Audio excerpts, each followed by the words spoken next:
ममता बनर्जी जब चुनावी सभाएं करती हैं तो वो मैनिफेस्टो के दावों को पूरी करने का दावा करती हैं, लेकिन टीएमसी को छोड़िए देश की हर पार्टी यही दावा करती है कि उसने अपने मैनिफेस्टो का ज्यादातर वादे पूरे कर लिए हैं। अफसोस की बात है कि कोई ऐसी एजेंसी नहीं है जो घोषणा पत्र में किए गए वादों का लेखा जोखा रखे। घोषणा पत्र को लेकर राजनीतिक दलों की कोई कानूनी जिम्मेदारी भी नहीं है। ऐसे में राजनीतिक दल अपने तरीके से पूरे किए गए वादों की परिभाषा तय करते हैं, इसलिए सत्ता के लिए मैनिफेस्टो के तौर पर जो वादा आम आदमी से किया जाता है उसमें बेफिक्र होकर लोक लुभावने वादे परोस दिए जाते हैं। यानी अगर आप इस पूरी तस्वीर को समझे तो समझिए कि राजनीतिक पार्टियों को पता है कि उनके ऊपर किसी तरीके की कोई कानूनी बाध्यता नहीं है, उन्हें सिर्फ वादे बताने हैं आपको और उस वादों के जरिए आपके पास ये पेश करना है कि देखिए ऐसी तस्वीर हो सकती है। लेकिन ना तो आपको याद रहता है और ना ही नेताओं को कि उन्होंने वादे किए क्या थे। लैटिन शब्द मैनिफेस्टो एम से बना है मैनिफेस्टो, जिसका मतलब पहली बार 1620 में अंग्रेजी में इसका प्रयोग हुआ। यह किसी पार्टी का विजन डॉक्यूमेंट होता है, यानी सत्ता में आने पर कोई पार्टी जनता के लिए क्या क्या करेगी इसका पूरा ब्यौरा मैनिफेस्टो में होता है। इस तरह चुनाव घोषणा पत्र सत्ता के सिंहासन का पहला कदम है।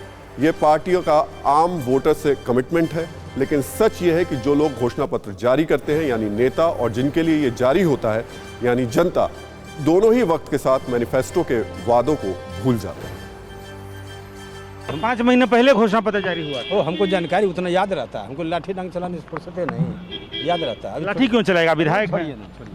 अरे दिरा दिहार में खेत खलियान में हो वहीं तो चुनाव अपने घोषणा पत्र पर लड़े थे, अपने पार्टी के घोषणा पत्र पर। अरे भाई हम नहीं पढ़े थे, बहुते तो है पूछने वाला, पूछ लीजिए। बड़े घोषणा पत्र नहीं पढ़े थे? नहीं, हम नहीं पढ़े थे। मैंने पार्टी के घोषणा पत्र पढ़ना चाहिए। पढ़े थे भाई, नहीं पढ़े थे। क्या बोले कि लाठी चलाने से आपको फुर्सत नहीं है?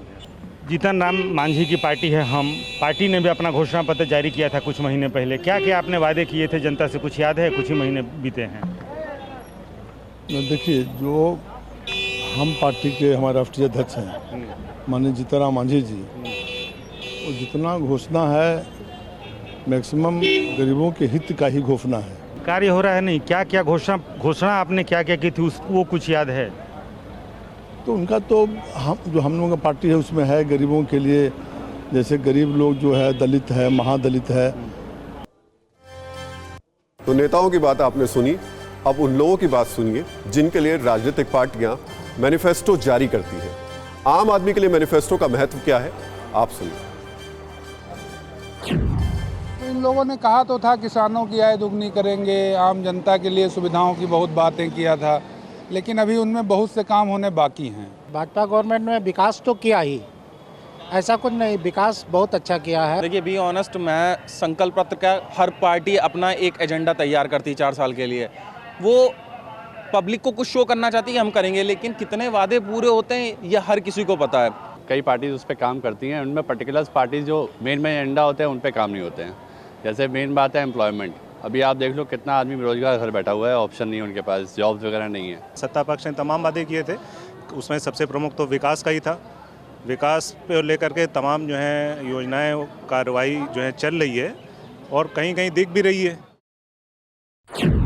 कुछ काम किए हैं सरकार, बिना काम किए तो 10 साल नहीं टिक सकते। कुछ काम किए हैं लेकिन उतना काम नहीं किए। जहां तक बेरोजगारी की मामला है, यहाँ जो विकास हुआ है ना, बहुत हुआ है, और अब बेकारों के लिए हुआ है, कुछ हुआ है, कुछ कम है। नहीं, सरकार की तरफ से कोशिश बहुत किया गया है, हम लोग पाए भी हैं, ऐसा नहीं कि कुछ भी नहीं किया है। नहीं, ऐसा कुछ नहीं हुआ, लेकिन जो रास्ता घाट बढ़िया हुआ, ठीक है, लेकिन जो बेकार है वो बेकार ज़्यादा बढ़ गया। तो देखिए, हमने बहुत सारे लोगों से बात की, लेकिन उनमें से कोई भी ऐसा शख्स नहीं था जो ये बता सके कि वाकई किस घोषणा पत्र के आधार पर उसने वोट डाला। घोषणा पत्र के पॉइंट्स तो नेताओं को जब याद नहीं तो जनता की बात तो छोड़ दी। फिक्र आपकी, सोमवार से शुक्रवार रात 9 बजे सिर्फ TV9 भारतवर्ष पर।